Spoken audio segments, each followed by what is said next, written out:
It's hot out there, but let's blow them off the line of scrimmage. Headline, Los Angeles.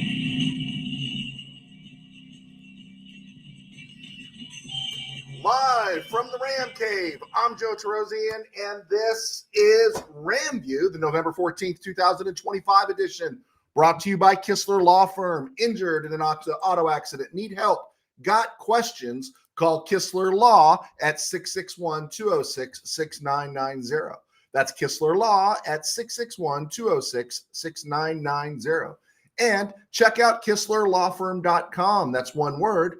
Kistler Law, they've been fighting for you since 92. And by Temple City Auto Repair. Having an auto issues, get yourself some John and Henry at TempleCityAutoRepair.com. And of course, a new friend of the show, Sports Ball Games. Make game day funner for you and your crew. Play sports ball, playing for a hill of beans or jelly beans. We'll talk more about that in the show today. So, all right, Michael Negretti, you're in the house. It was a stone groove. Yeah, it was a stone groove. I got to tell you the origin of that. Of course, I think you guys know that comes from the movie Trading Places.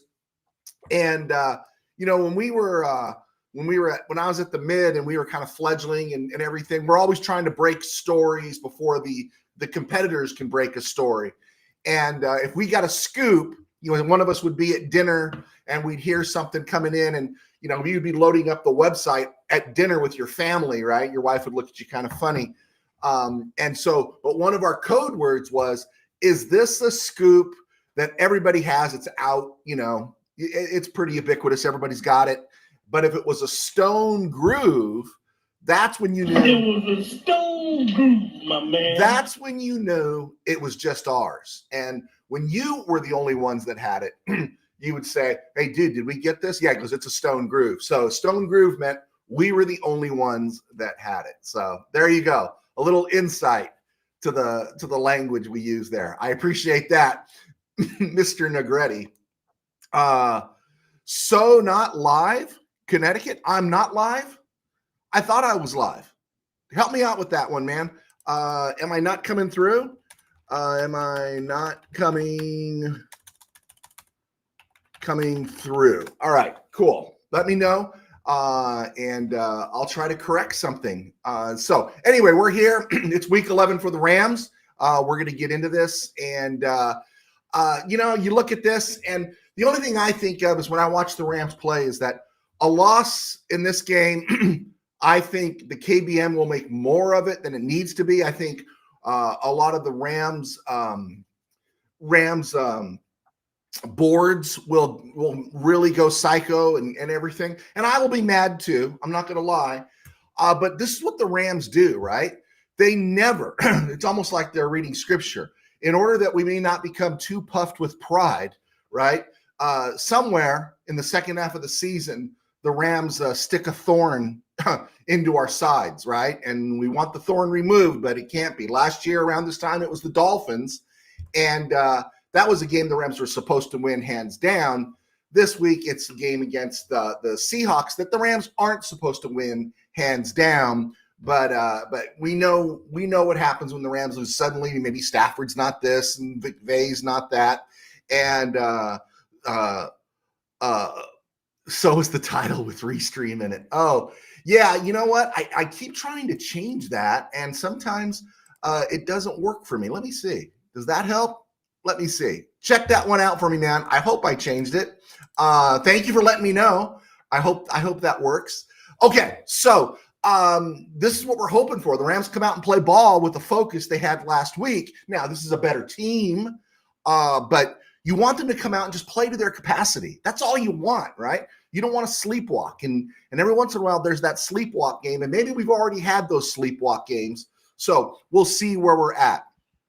Devontae Adams, as of today, says he is playing. That's great. It's about managing, I think the way I read it, it's about managing his pain. So we're going to keep an eye on that. But if he's the pro's pro, he's gonna make that decision. But it sounds like right now he's playing.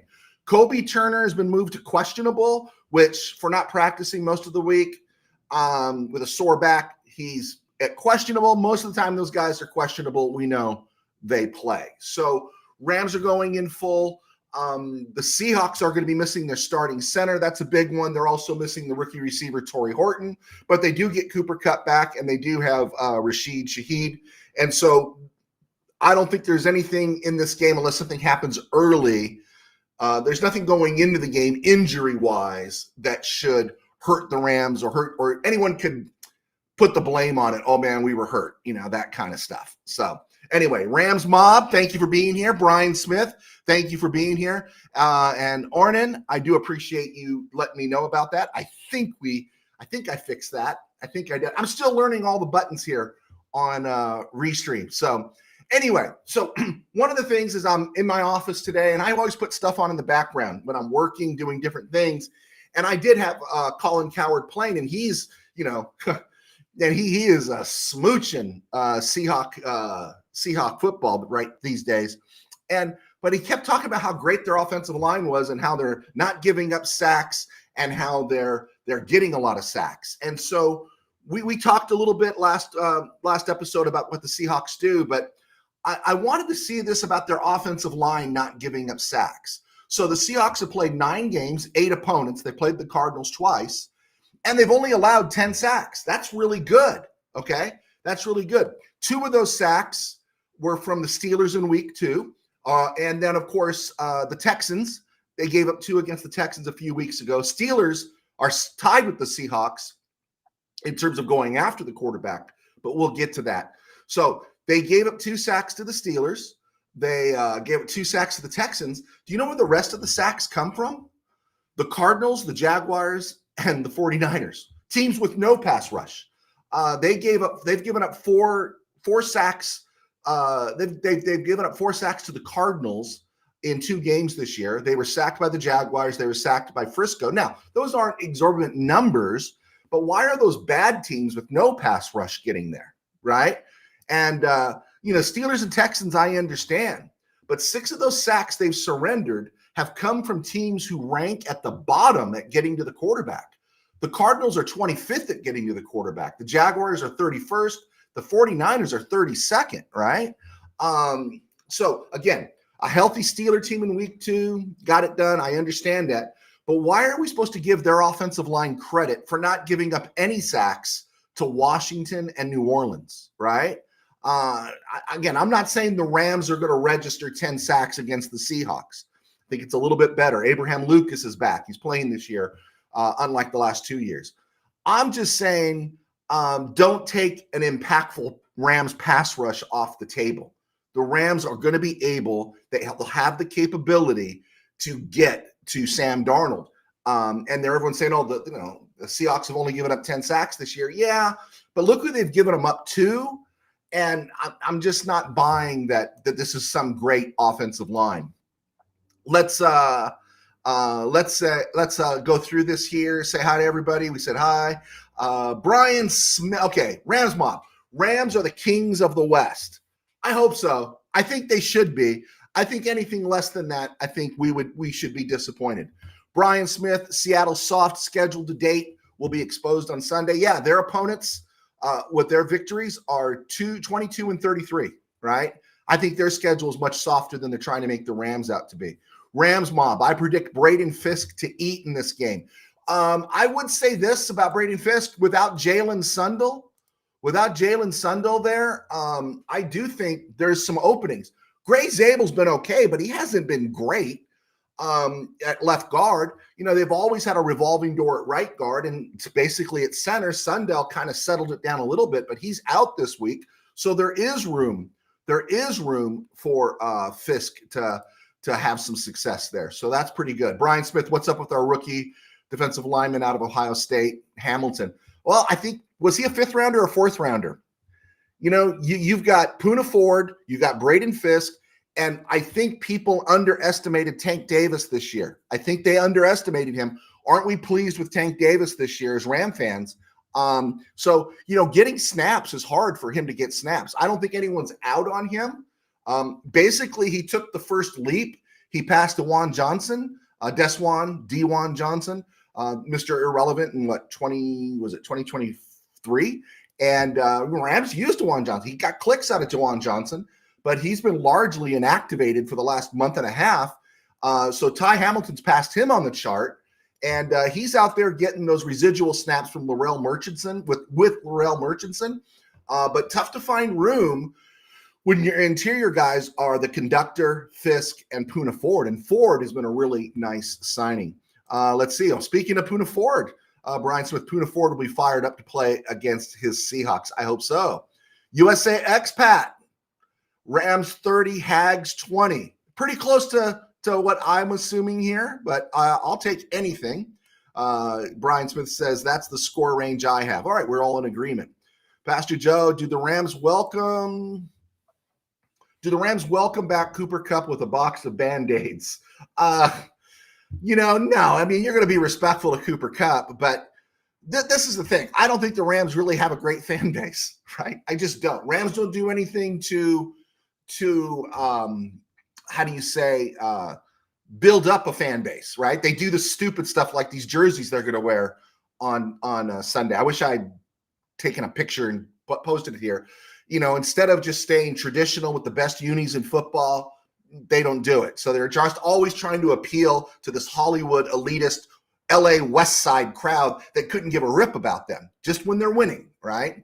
And so no, I could see it happening in the old days. Like I said, I'm watching or listening to the Ram game on the radio in '78 when all the USC guys and John McKay with the Buccaneers are coming, and the Rams fans are cheering for the Buccaneers. I've seen it, right? We've seen it happen before. Ram fans are no different now than they were then in many ways. There's a remnant that's like right here that's pretty solid. I could see Cooper Kupp getting catches. I think Cooper Kupp's going to put everything into this game. Cooper Kupp's probably going to have a pretty good game. I could see all that kind of stuff happening, and I could see quasi front-running Ram fans cheering for Cooper Kupp. Honestly, I like Cooper Kupp. I don't want Cooper Kupp to be hurt. I don't want anything bad to happen to Cooper Kupp. I hope every time he doesn't play the Rams, he does really well. But right now, I just hope they put a pad between the numbers and knock him on his butt. That's what I want, right? He's no longer a Ram, and it was the right decision the Rams made. It was the right decision the Rams made. Devontae Adams has proven that. And while he's been okay in Seattle still felt the need, even after rookie Torrey, I'm sorry, I'm blanking on his name. Is it Torrey Horton? Out of Colorado State. Even after he's been pretty good as a rookie, they still made the trade for Rashid Shaheed. So they felt like they needed a little more than Cooper Kupp. And but I could see Cooper Kupp doing something great tomorrow or Sunday, and that's great. I'm going to be really happy for him, but I also see the Ram fans cheering for him, or these quasi-Ram fans, those Ram fans who aren't really Ram fans, and I don't want that to happen. I don't want Kupp hurt, but I want him knocked on his butt, right? I'm sorry. That's just how it is. Everyone moves on. It is what it is. So there we go. Let's see. USA expat agrees, I think. Let's see. Rams mob, let's put you up there. For some reason, the Niners have been able to stop our pass rush, but I don't expect them to be quiet for 2 games in a row. Seahawks O-line hasn't seen a front seven like ours. Yeah, and I think there is something to that. Steelers, early in the season, healthy, got 2 sacks. Texans, Danielle Hunter, Anderson on the edges, got 2 sacks, right? The ones I don't understand is how do you give up 4 sacks to the Cardinals, right? If you're a great team. 49ers, Shanahan, good play calls, getting that ball out of Mac Jones's hands, and Mac Jones did that. Mac Jones did a really good job, right? I still felt, it made their offensive line look better than it is up there in Frisco. The Rams do need to be better this week. I can see USA Expo. I can see Verse rushing the center again in this game. Yeah, I love I do love that flex the Rams do. I love how they move Verse around. I do. It excites me when I see him out there, right? And in different places. And so, yeah, that part is really exciting. And it's exciting because the other guy they got is Josiah Stewart to spell him and Byron Young. And Josiah Stewart, at least at going after the quarterback, is an upgrade from Michael Hoyt, Rams got all they could out of Michael Hoyt. It's a bummer to see him go, undrafted free agent, but the Rams are getting clicks out of Josiah Stewart, and so that's a cool thing to see. Okay, Ty Hamilton is a fifth rounder, and he is doing what fifth rounders should do. He has passed the undrafted free agent, and right now he's waiting his turn behind everybody else. But I got no problem right now with Ty Hamilton. Okay, let's look at this also. Matthew Stafford's last pick was in Philadelphia. He's got 2 picks this year. The last one he threw was in Philly. That's 6 games ago. That's at least 215 attempts. I'm not sure how many pass attempts he had after the interception in Philly. So, but at the bare minimum, that's 215 attempts without a pick. A couple of close calls, but 215 without a pick. Sam Darnold has 6 picks this season. 6. And that includes 2 games against the Cardinals, games against the Saints, games against the Jaguars, right?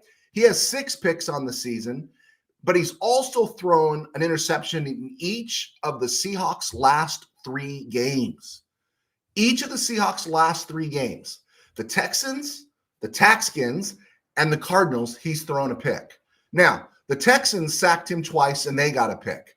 The Steelers sacked Darnold twice, and they got 2 picks. And we saw what happened to Sam Darnold against the Rams late last season, right? Week 8, I guess that wasn't late last season, but the Rams got to him 3 times in that game. And in the wild card, they got to him 9 times, right? And again, note, the Vikings had a lot of injuries along the offensive line. The Seahawks offensive line has a lot more continuity this year, but their center is out. So I'm not denying Darnold has played well this year, but recent history shows he always reverts to the mean, right? He always comes back to who he is. Good, not great.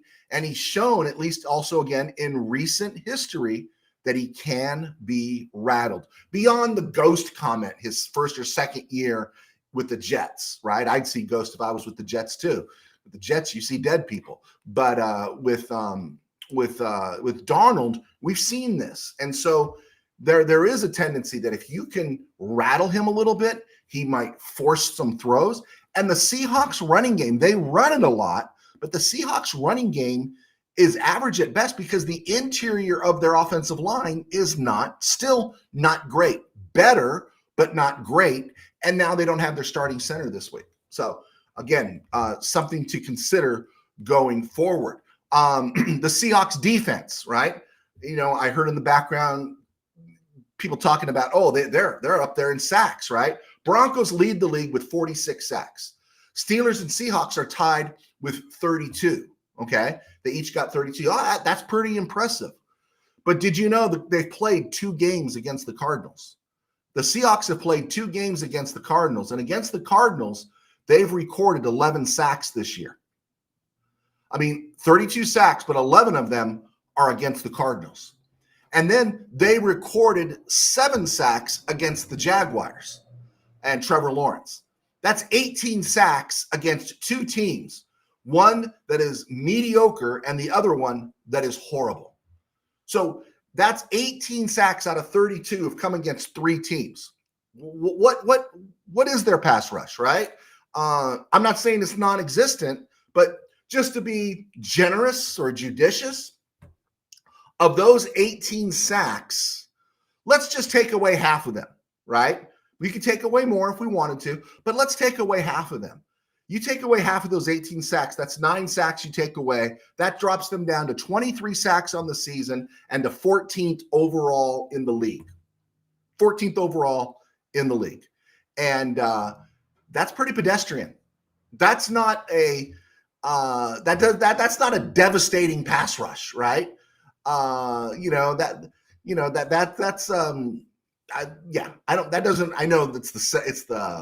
it's the secondary that's called the Legion of Boom, but there's no kaboom here with their pass rush. They gave up 3 sacks, or they got 3 sacks against the Steelers in week 2, 6 against the Cardinals, I think in week 4, 7 against the Jags. They registered 3 against the Texans and their awful offensive line, 4 against the Taxkins. So they've gotten fat off of the weak sisters, right? They've gotten fat off of the weak sisters, and so I'm not overly wound up on this Seahawk pass rush. Now, this is the other part. Excuse me, there I pushed the wrong button. We're still learning the buttons, guys. There we go.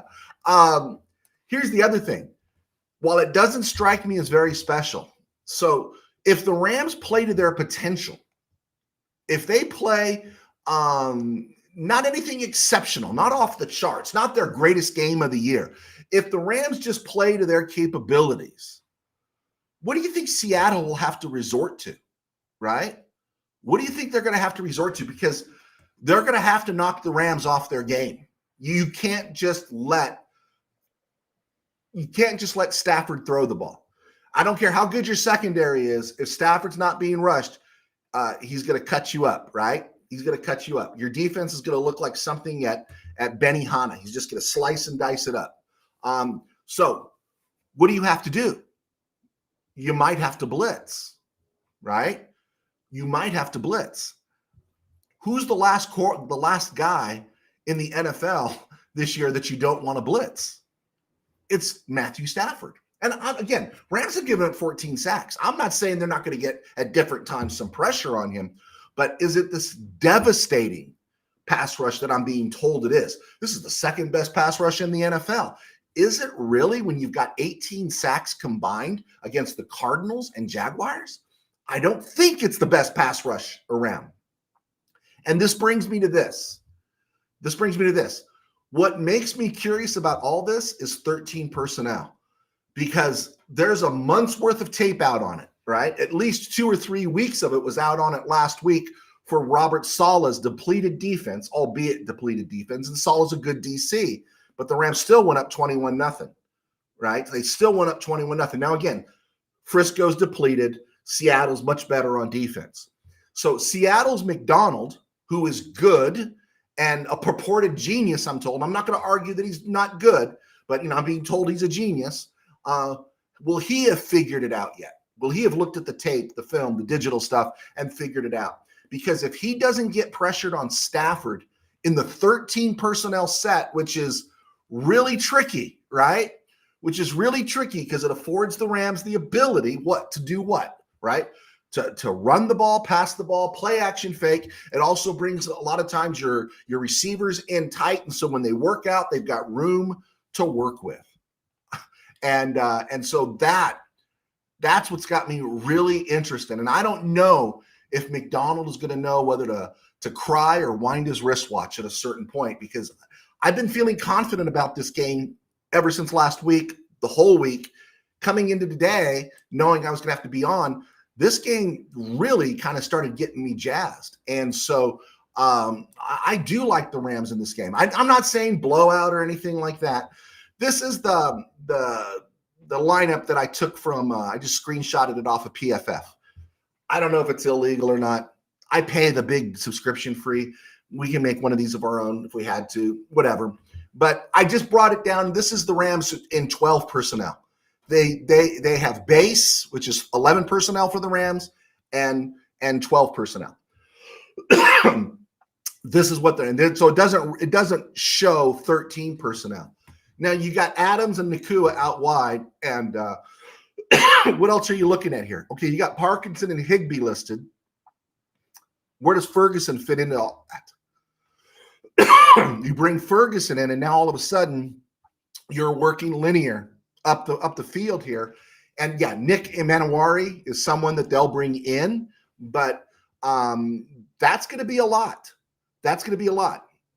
That's going to be a lot for them to deal with if the Rams are in 13 personnel. And of course, we know, I think one of you guys talked about it, pretty much Nakua is a glorified tight end anyway.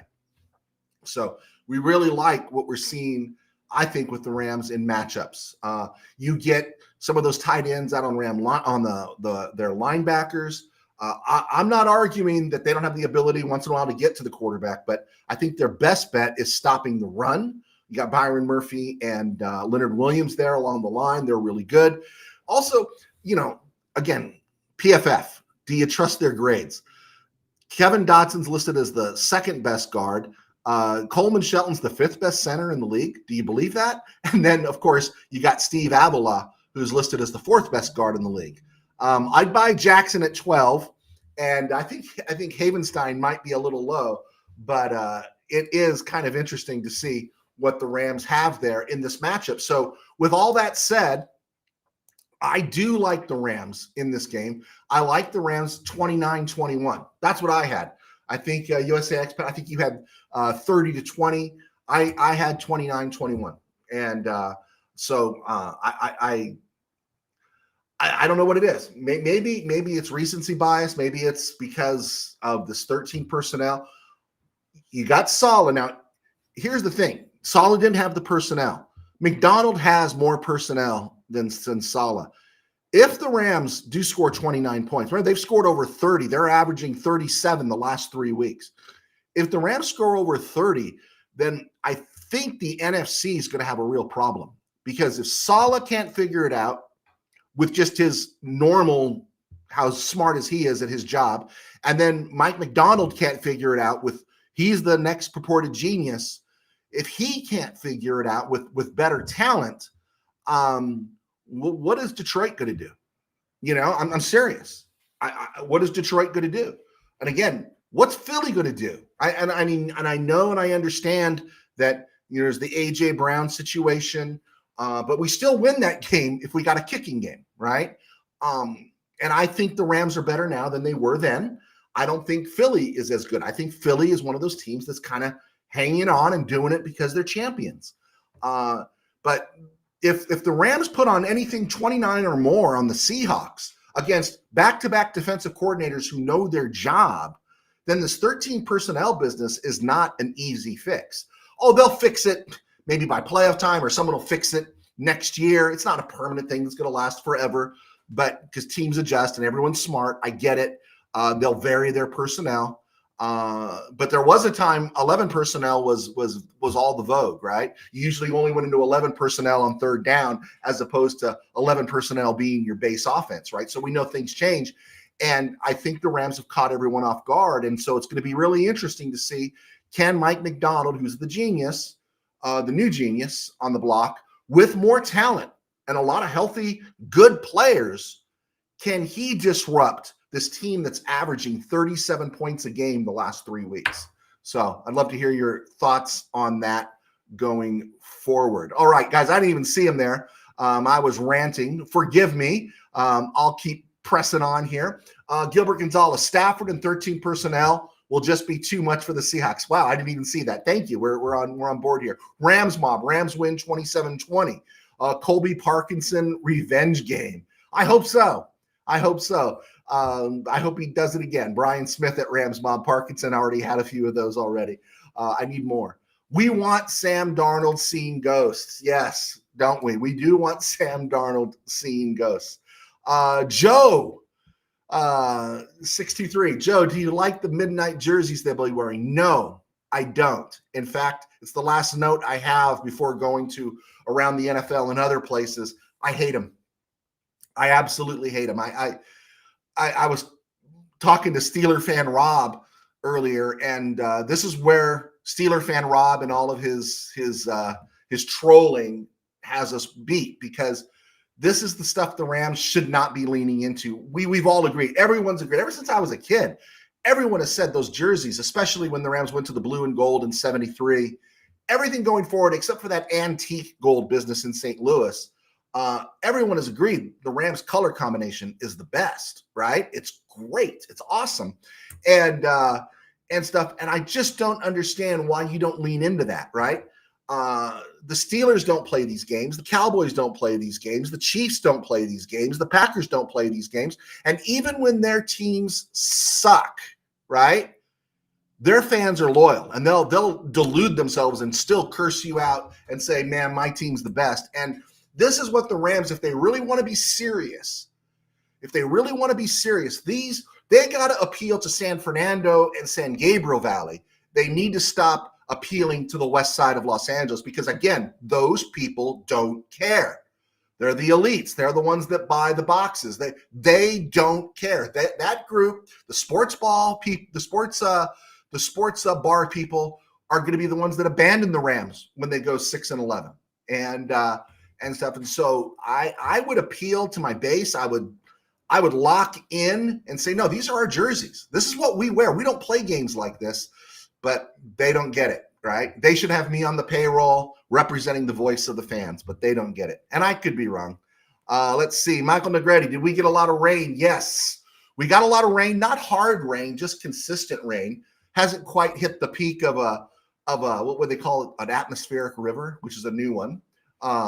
Atmospheric river is new. A new ice age is a kind of a revert. I heard talk about a new ice age today. So everything comes around.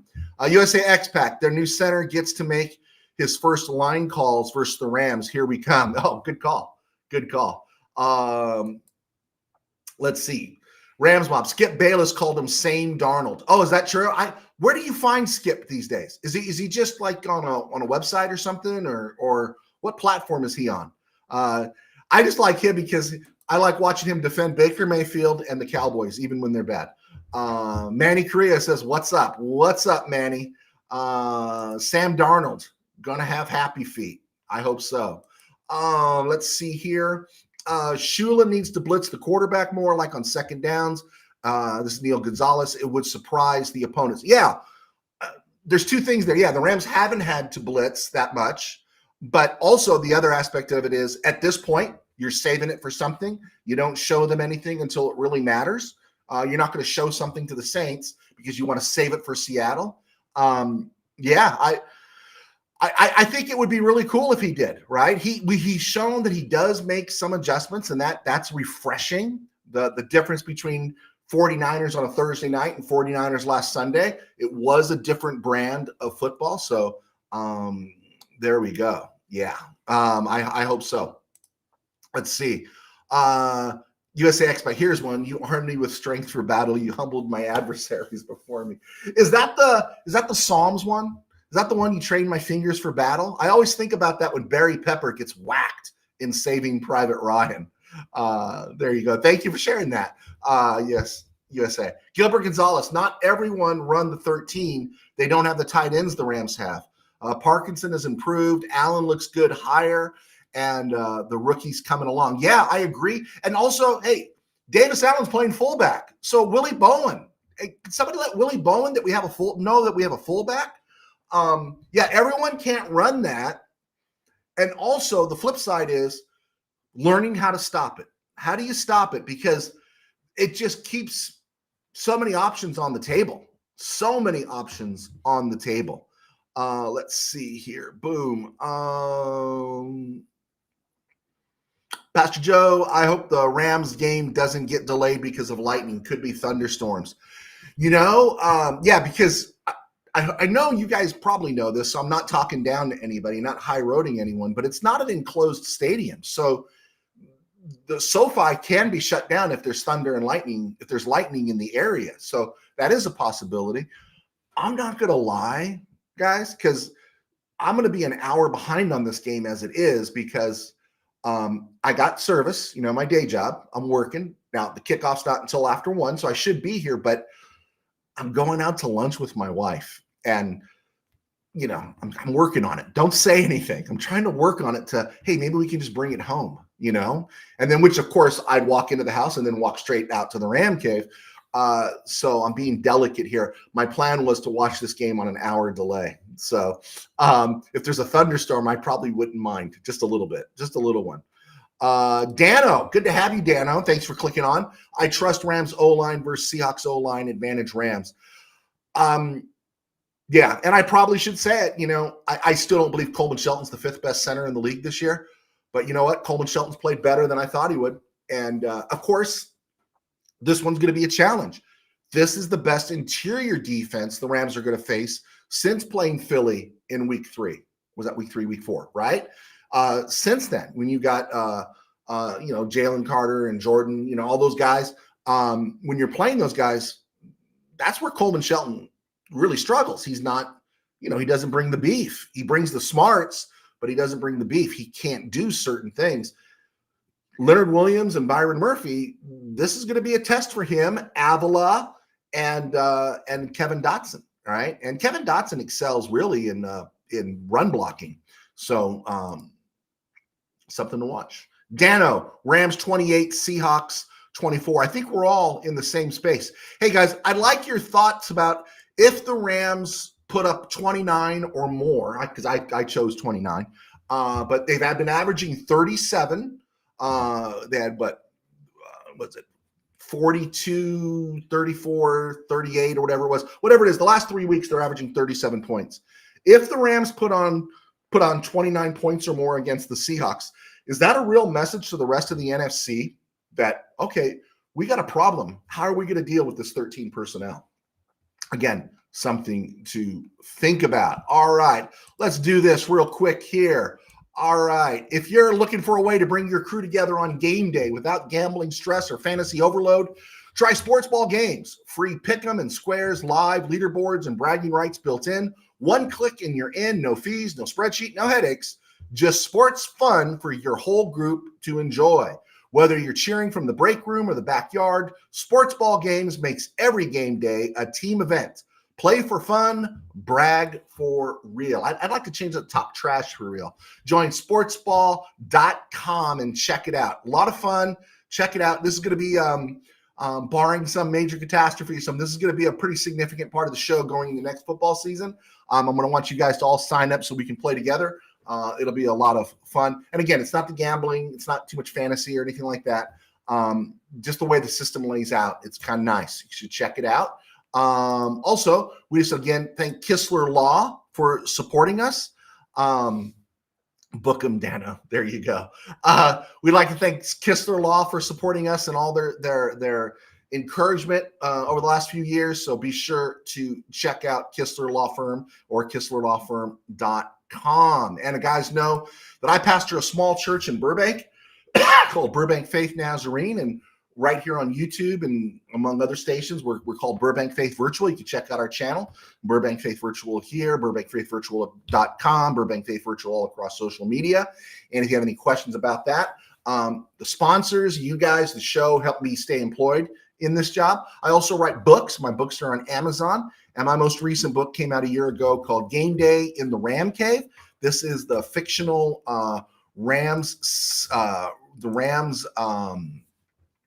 Packers NFC title game, and it did pretty well. I'd like it to do a little bit better, but it is a fun read. It's a quick read. It doesn't take too long, and I do have proof that people have bought it because that's the great Tim Burns right there who purchased Game Day in the Ram game, and so yeah, all those support helps keep me going and working in this. All right. Again, as we said, we've kind of put for now iHeart and Spotify on hiatus just because we got no traction. I'm still learning this. I couldn't even get my title right until you guys pointed it out to me. So we're still learning and navigating this new Restream system. Neil Gonzalez, is Tutu off the IR? No, I think he's got another week or so, and before he makes it back.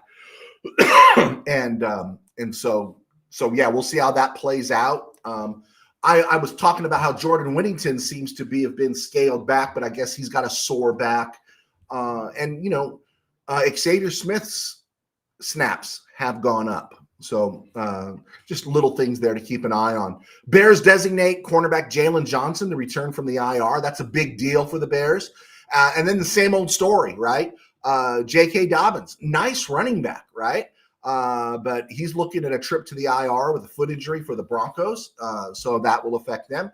And my fantasy team is still whining because the Buccaneers are going to Buffalo and no Bucky Irvin. Still driving me crazy. No Bucky Irvin. And I don't know how your fantasy team is doing without that, but mine is ticking me off, right? It is ticking me off. All right, so let's look at the schedule this week. Last night, Jets, Patriots. I took the Patriots. I wanted to see how they responded against the Jets. Here's the thing. I like Drake May. I like New England. New England's good.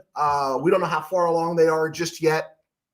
But when he gets another receiver, it's going to be even worse for everybody in the AFC. And the Bills better be thinking about some proactive moves because when Drake May gets another receiver, it's going to be Church for Buffalo, and New England's going to keep that division. They're probably going to win it this year, but they're going to keep going forward.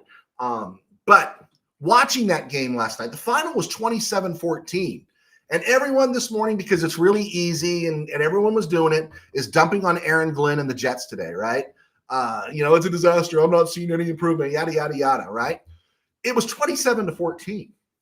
And if the Jets had a starting NFL quarterback, not a guy who can play in the NFL or who is part of the NFL like Justin Fields is, because the book is out on Justin Fields.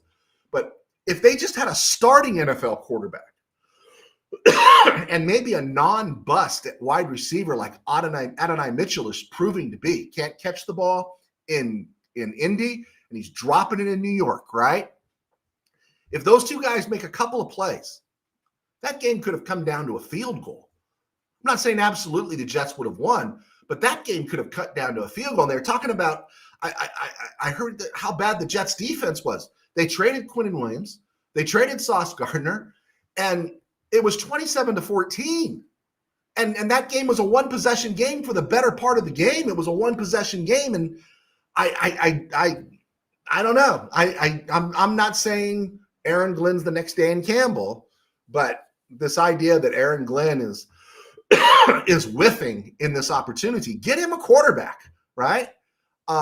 If I'm not saying they're going to get him, but if Fernando Mendoza was his starting quarterback last night, right now, if Fernando Mendoza checked out of school and was able to sign with the Jets, on Wednesday morning, right? Meet the players, get a locker room, get on the bus, get to New England. If Fernando Mendoza had been their starting quarterback last night, Jets might have won that game, or at least would have been within a field goal. Justin Fields is just not a quarterback. He's just not.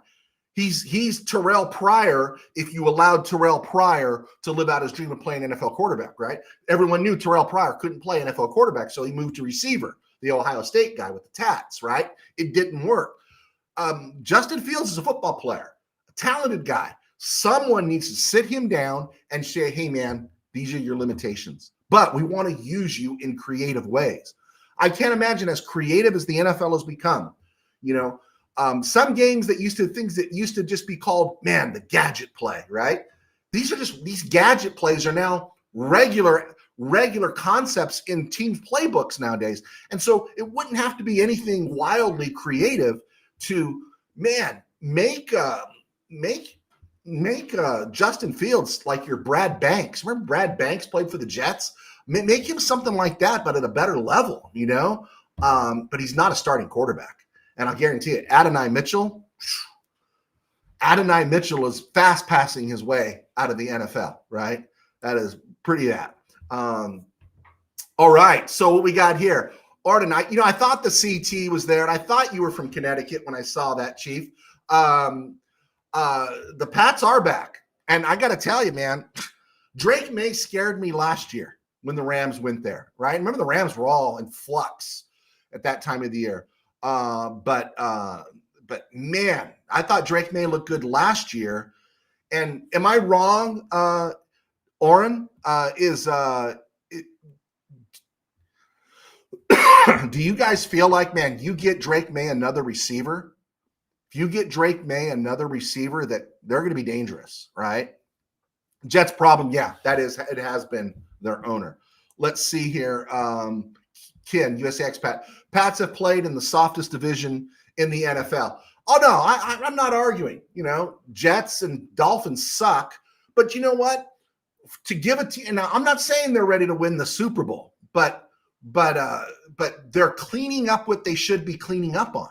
And that's what a lot of teams don't do, is they're not cleaning up the way they should be cleaning up. It's like, yeah, we were arguing for the Rams. No, you should beat this team. You should beat this team. You should beat this team. In Philly, okay, we're going to go back and forth because Philly's a legitimate team, right? At the beginning of the year, we're looking at Baltimore. Baltimore's a legitimate team. Hey, they could lose this game. There's good football teams out there. They want a piece of this world too, right? And so they're going to play well, and they can beat the Rams. But you should clean up on the teams you should be cleaning up on. And basically, that young Patriot team gave away the game to the Steelers earlier this year, or they would be, 9-1 now? And so they're doing what they need to do. And next year they're going to be experienced. And next year, as Orrin in Connecticut says, they do know that Drake May needs another receiver. Even though you're getting a lot of clicks right now out of Diggs, which I don't think anyone thought you were going to get, right? And you're getting those clicks. If you get it for another year, that would be great. Pats should target T. Higgins. But T. Higgins is locked up, man. T. Higgins is locked up, Mike. Let's see. And yet they've won. Okay, you guys are going at it. Okay, let me move on to somebody else here. ESG, Seattle's lack of run and McVay's veteran coaching should get us the win. I agree. ESG, thank you for clicking on. Good to see you. I don't think you were on earlier. It's your first part of the comment. I do appreciate you being here. You are one of the standards here. All right, so we talked about Jets, Pats. Sunday, Taxskins at the Dolphins in Madrid. No Jaden Daniels, no Terry McLaurin, no chance for the Taxskins. You're forced to take the Fins here. And I'm as out on Mike McDaniel as anybody else, but I will give them credit for beating the Bills and holding it together, right? They're holding it together. Now, the foolishness would be new GM comes in and says, hey, I kind of like Mike. Well, we're going to see if we can do it. No, they're going to have to blow it all up. And that includes Tua if it's possible. But give them credit where credit's due, right? That was a big win over the Bills. Bills swallowed the jalapeno. And I'm taking the Dolphins over the Taxskins in Madrid. Panthers at Falcons. And I know we're all hoping, will Carolina do us a solid and give us a win, right? We really want that. We want Carolina. Please give us a solid in this one. But I'm looking at Atlanta. Atlanta just can't afford to lose this, right? And if Atlanta loses this, could it be a snowball effect, which we would all relish? But after this game against Carolina, they get the Saints and Jets. I don't think the Saints are the walkover they were before. I think Tyler Shough is developing a rapport. They got a little bit of a rhythm there because Spencer Rattler's not an NFL quarterback, and we always knew that. Jets are competitive, but they'll beat the Jets. Saints are up in the air. But then after those games, the Falcons have to play the Seahawks, the Bucks. And then they play the Cardinals, so an off week, and then they play the Rams and the Saints again. The Seahawks very well could, not the Seahawks, the Falcons could very well be looking at a 6-11 season. They could be looking at a 6-11 season. That's scary, right? Rams mob. What do we got here, Rams mob? Rams Seahawks rematch. Rams Patriots Super Bowl rematch. This will be the third time, right?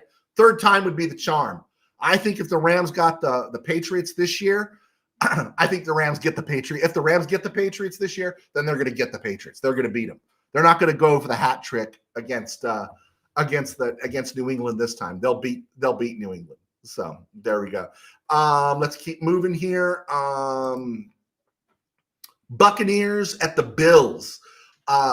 Cold weather. Tampa Bay doesn't have the manpower, and the Bills can't afford to lose this game. They just can't, right? they can't. We're already talking about they need to move off McDermott. McDermott is their Tony Dungy. You know, we've likened him so far to Chuck Knox, but he needs to move on because he's gotten them to a level, right? They couldn't get anywhere for all those years. That in 2017, 2018, you know, Tyrod Taylor gets them into the playoffs, and then Josh Allen comes in 2019. I think that's when they put the fear of the Lord in Houston and Deshaun Watson, or maybe that was 2020. But he's gotten them back to respectability. He just and contention. But he's Tony Dungy. Tony Dungy couldn't get the Tampa Bay Buccaneers over the top. If they lose this game, McDermott's in trouble, big time. Chargers at Jaguars in another era. I'd have taken the Jaguars because this is the kind of game the Bolts always cough up. Speaking of swallowing the jalapeno, but I'm not going to bet against Harbaugh unless I have to. And so I like the Bolts this week. Bears at the Vikings. I think the Vikings could pull something, but I'm going to lean Bears. I've just gotten sick of hearing everyone tell me how great the Vikings are, and they're not. Packers 5-3-1. I don't think the Packers are great, but I think they're going to put the crush on the Giants. Bengal, because are the Giants starting Jameis Winston this week? Are they starting Jameis Winston? I think they are. Let's see. Rams 31-24 over Seattle. Okay, so you're taking that 30-point, 29-plus bulge for the Rams, and you would agree that maybe the NFL's got an issue where they're going to think, man, how do we stop this 13 personnel? It's not exactly the tush push. You don't have to worry about it being deregulated or anything, but or relegated to the scrap heap. But there's something the teams are going to have to figure out. Every once in a while, there's something that comes along. Tush push, 46 defense. There's always something. The Wildcat. There's always something that kind of rears its head. Some of it lasts. I mean, at the time when the 46 came out, I thought there's just nothing going to stop this, right? How do you do it, right? You realize it's personnel based, and these guys are smart and they figure things out. The Tampa 2, everyone has something that they develop, and then there's adjustments. That's what makes football so great. Bengals at the Steelers. If there was anything to trust, anything at all to trust about Cincy, I would take them because I think the Steelers are ripe for a takedown, but there's nothing to trust about Cincy. Pittsburgh wins at home. They're going to feel the urgency of the Ravens getting close, and I think they'll take care of business. Texans at the Titans. Houston's next 3 games, they play the Bills, they play Indy, and they play KC, okay?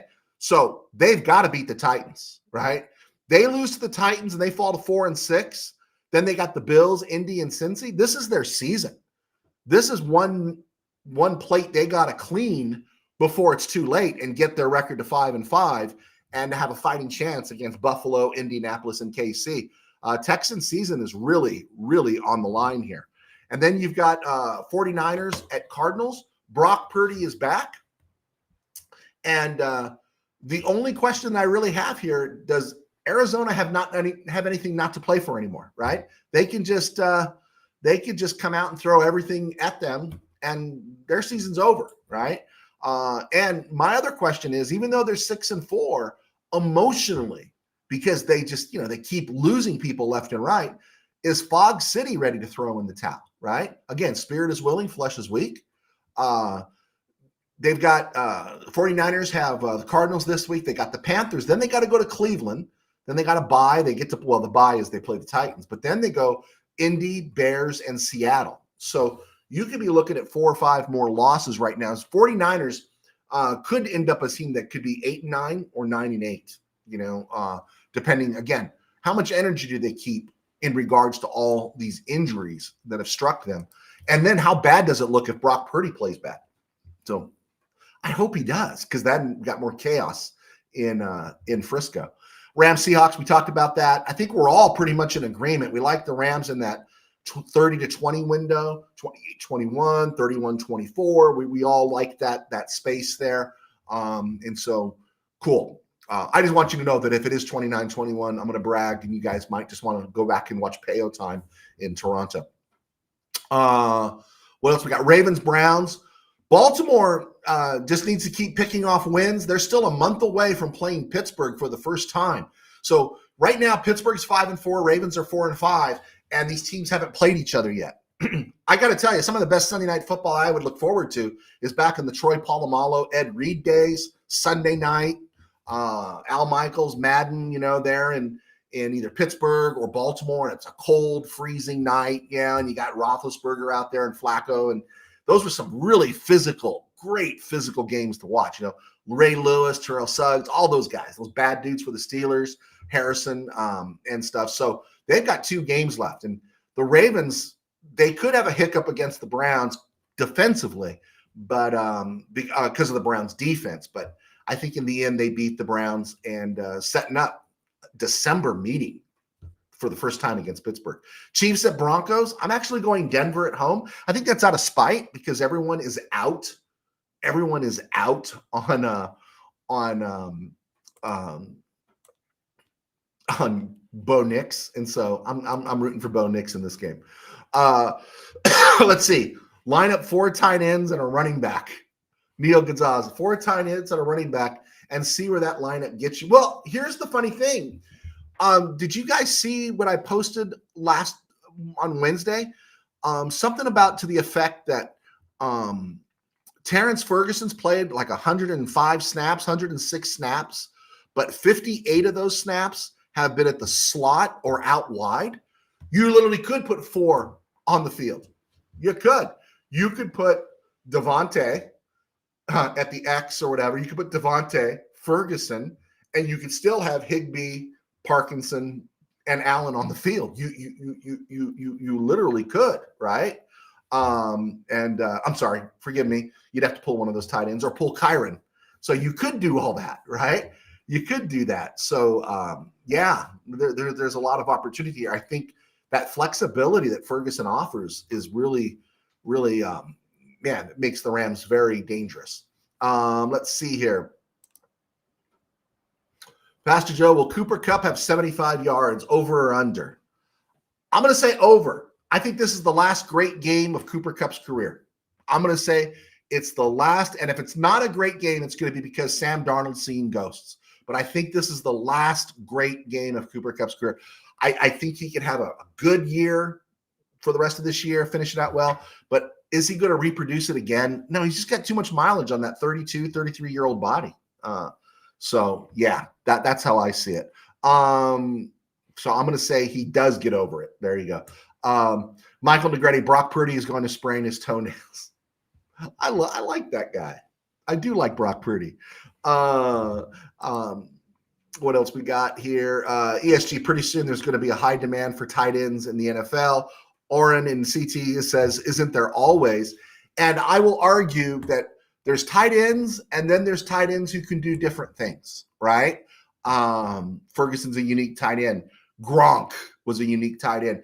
That era, that brief period there, was it 2.5 seasons? Aaron Hernandez and Gronk were on the field together. Remember, Aaron Hernandez was getting a lot of rushing plays in those games and a lot of creativity, and I think they just want to use those guys athletically. If you're Atlanta, is Kyle Pitts, I mean, I don't know what's between Kyle Pitts' ears, but wouldn't you figure out a way that, hey, I'm going to be creative and get Kyle Pitts the ball in some way, right?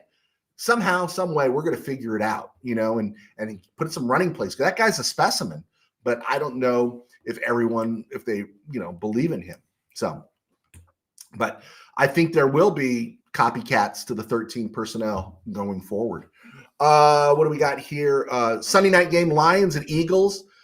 It's going to be cold, not cold, 57 degrees is not super cold. It says it's going to be windy. I looked up the weather in Philly. But I'm curious right now. Do you think the Lions-Eagles could turn into a shootout? Could that game turn into a shootout? Because the Lions are still depleted defensively. Some guys have been designated to return, but they're not necessarily going to be on the field. And the Eagles are vulnerable. They're losing guys in the secondary. Quinyon Mitchell went down. Jair Alexander retired. They're losing guys. And I know everyone's hot on Jalen Phillips right now, but could this game turn into a shootout? And if it's a shootout, I'm taking the Lions because they're going to have to stop Jamison Williams and Amon-Ra St. Brown for the Eagles, and the Eagles aren't going to be able to stop those guys. So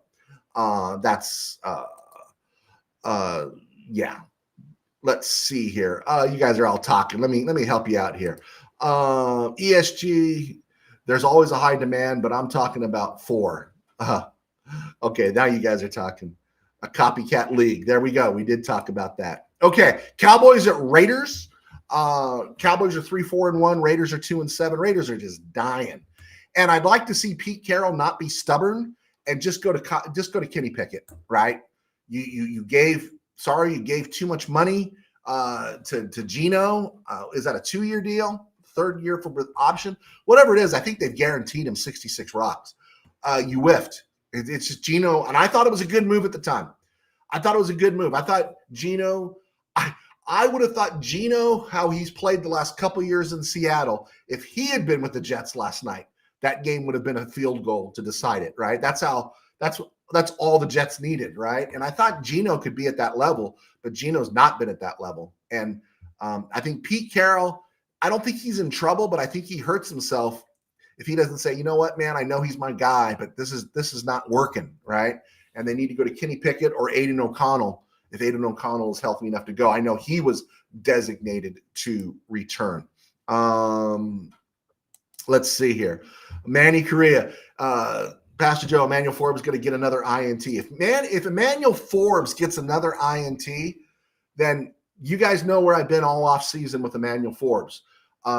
I think I'm going to be the biggest jerk on the planet, right? I'm going to talk so much trash. If Emmanuel Forbes gets a third one, right? If he goes 3 weeks, 3 in a row, right? And he gets picks, right? I'm going to be impossible to be around. If he gets a pick six, which was what he was known for in college, again, just go to Peo time. Just go. Don't be around me because I'm going to talk so much trash. The interesting one will be who gets Jackson Smith-Njigba? Who gets JSN, right? Is it going to be Durant or is it going to be Emmanuel? Now, Emmanuel Forbes is the fastest of all the corners. Darius Williams might be the most skilled, but he's in his 30s. I don't know if he can keep up with him. And if you remember, was it last year in the game that Puka got booted? There was that whole stretch in the second half there where Gino and JSN just really got locked in together, and JSN just ate us up. And so, you know, if I'd watch that matchup, if it's Emmanuel Forbes that's on him, you know, could Emmanuel Forbes be the guy the Rams had in mind, or JSN be the guy they had in mind to say, hey, you know what, we need to get somebody to respond to that guy. And that's what Emmanuel Forbes is before. Emmanuel Forbes don't look at PFF. Emmanuel Forbes has been getting his game rounded back into form and developing the last few weeks. And this could be the game that he was brought to Los Angeles for, right? As JSN's developing, now it's time, right? Can you do this? And maybe it's going to be Kobe Durant, who I don't think has played horrible. I don't think anyone's played horrible, but that's going to be something to watch, right? Who gets JSN? I'm not worried about Cooper Kupp. I think you could put Quentin Lake over Cooper Kupp, but and I'm not really sure we're worried about Rashid Shaheed. He can do damage, but he doesn't put the fear of the Lord in you. We've already faced him, right? Now they didn't have a quarterback there. Well, they had the rookie, but you know we've seen Rashid Shaheed.